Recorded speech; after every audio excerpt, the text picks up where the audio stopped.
Yo creo que hay dos razones. Una es la comodidad y otra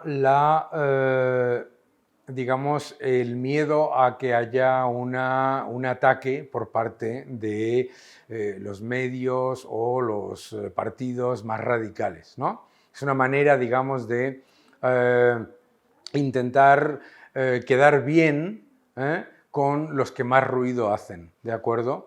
A mí me parece extremadamente preocupante porque además pasan dos cosas, ¿no? Primero, no les dejan en paz, ¿no? Les siguen acusando de todos los males del mundo.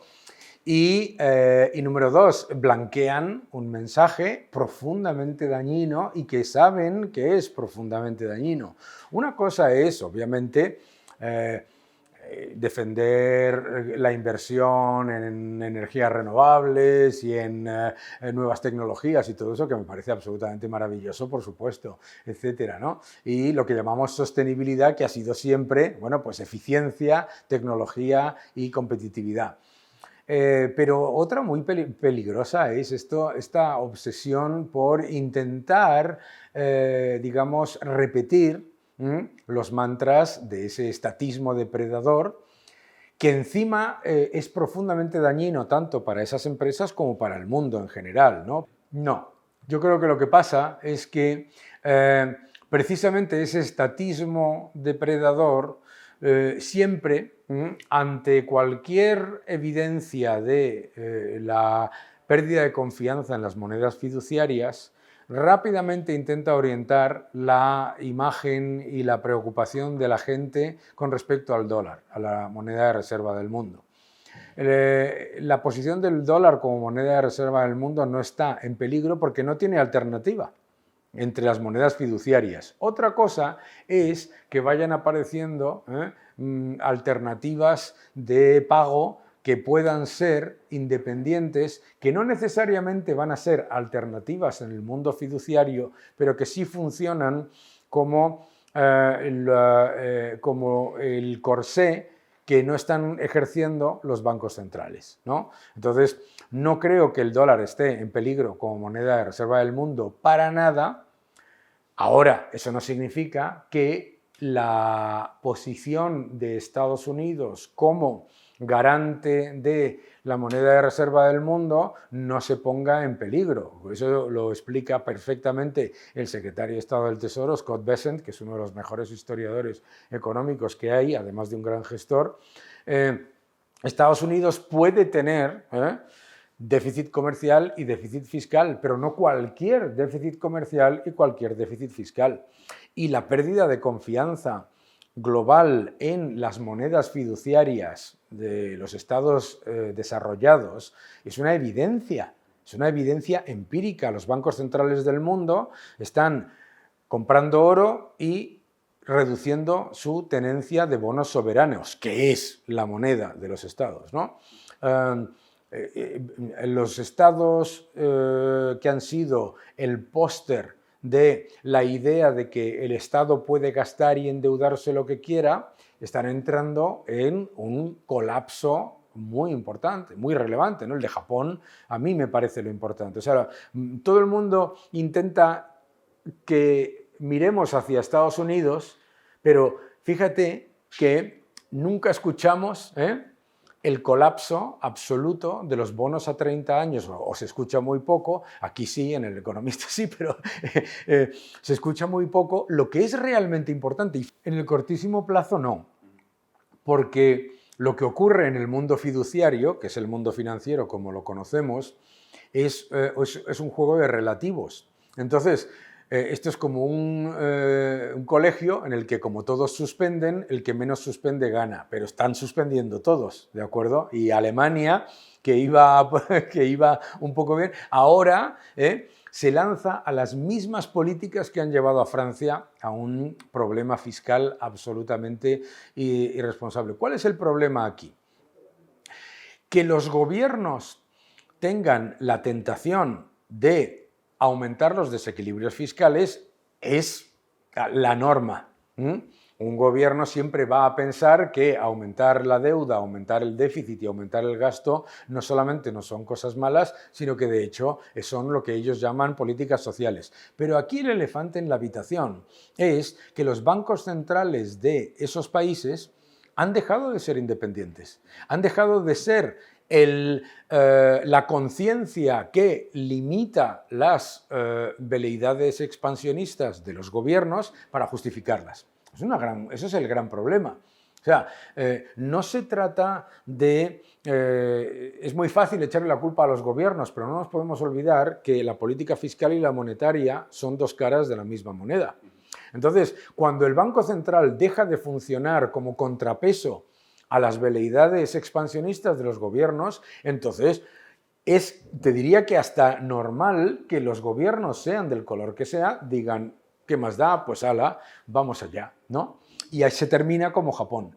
No, el Bitcoin no puede ser una alternativa al dólar porque el Bitcoin no puede generar la liquidez que genera el dólar global, es decir, habría una depresión en el mundo financiero, los tipos de interés se dispararían, etcétera, etcétera. El Bitcoin no es una alternativa al dólar. El Bitcoin es una alternativa a la destrucción del poder adquisitivo de las monedas para los ciudadanos, pero no, digamos, sustitución como la moneda que se va a utilizar a nivel global. Si tú tomas la masa monetaria global e intentas sustituir eso por Bitcoin, no te quiero decir lo que puede pasar. O sea, estás hablando de la desaparición del crédito para las pequeñas y medianas empresas y para las familias, estás hablando de tipos de interés que se podrían ir al 50-60%. No, es prácticamente... Eso no significa que no sean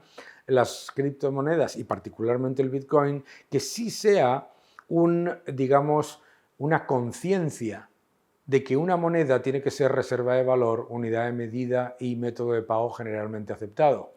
Por supuesto, cuando los ciudadanos miran y dicen Bitcoin a 100 y pico mil y el poder adquisitivo de la moneda, esa supuestamente tan estable que nos emiten nuestros estados, va para abajo, va para abajo, va para abajo, dice, oye, aquí hay un problema.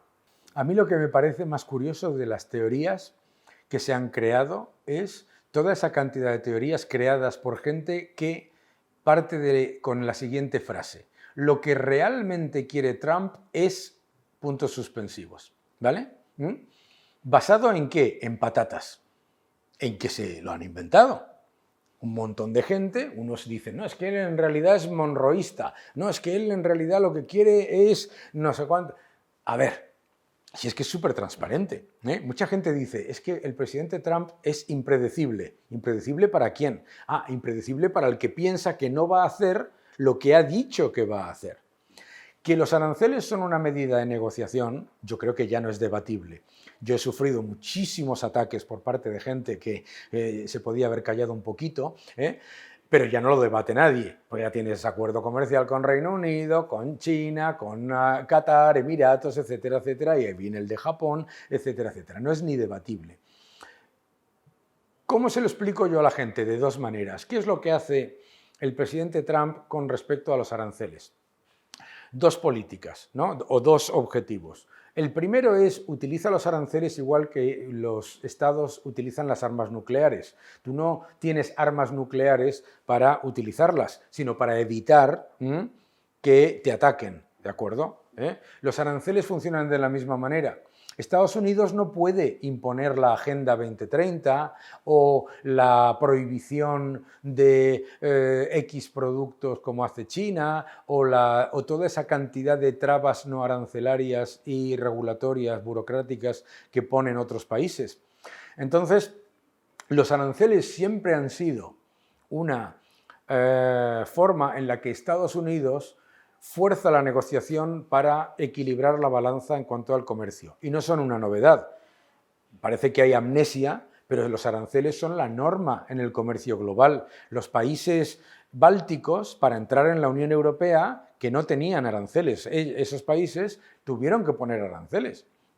Entonces, los aranceles de Bush, los de Reagan, los de Obama, los de Biden, de los que no se habla tampoco, por lo mismo que te decía antes, siempre se han utilizado de la misma manera, para equilibrar la balanza. ¿Por qué? Porque el comercio global se ha conformado con una estrategia que ha sido la siguiente: perjudicar a Estados Unidos para beneficiar a China y a los mercados emergentes, con el objetivo, probablemente legítimo en su momento, de acceder a un mercado gigante, que luego no has tenido acceso a él. Es muy difícil porque hay toda una estructura en la que, si quieres llevar a cabo un proceso de eficiencia en el gasto, en Estados Unidos hay dos tipos de gasto: el gasto obligatorio, como sabes, y el gasto discrecional. Si quieres llevar medidas de eficiencia en el gasto obligatorio, rápidamente se lanza la misma maquinaria demócrata que decía que había que auditar el fraude y la corrupción en el gasto obligatorio, la misma. Te dice que es que quieres quitarle los cheques a los pensionistas y todo eso. Esto lo estamos viendo en Europa, en España, todo el día. Entonces hay una enorme maquinaria que no quiere que haya ningún tipo de reducción de gasto. Y por lo tanto va a tener que venir de medidas más contundentes que el BBB, ¿no? el Big Beautiful Bill, ¿no? Porque una reducción de 1,5 billones de dólares en una década, pues estamos hablando de 150.000 millones al año, estamos hablando literalmente de nada, ¿no? Va a tener que haber una revisión importante y va a tener que empezar por el lado de la defensa. Debemos recordar que Estados Unidos gasta casi 1 billón de dólares en defensa y la administración Biden y la administración Obama y la posición de una parte del GOP, de los republicanos, han impedido que se haga la más mínima auditoría de ese gasto. No se sabe dónde se va una gran mayoría de ese gasto, ¿no? Entonces, fácil no lo va a tener. Es que lo que nosotros hemos vivido ha sido, obviamente, los enormes beneficios de la globalización, con los cuales la administración Trump no tiene el más mínimo problema: cooperación libre, apertura económica, apertura inversora, movimiento de capitales, todo eso maravilloso, y el más mínimo problema. Y nos han metido, como explico en el libro, un regalito.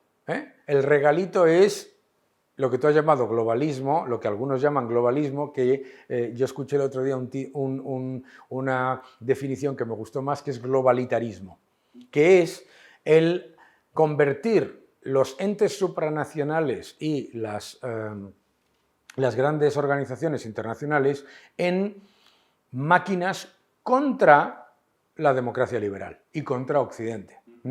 Claro, obviamente lo que hemos visto ha sido que se ha permitido a un país, a China, que juega con otras reglas, que no tiene instituciones independientes, que no tiene un sistema judicial independiente, que no tiene un sistema financiero transparente, que no sabemos cuáles son las pérdidas por el Belt and Road, por la ruta de la seda esta, que son gigantescas.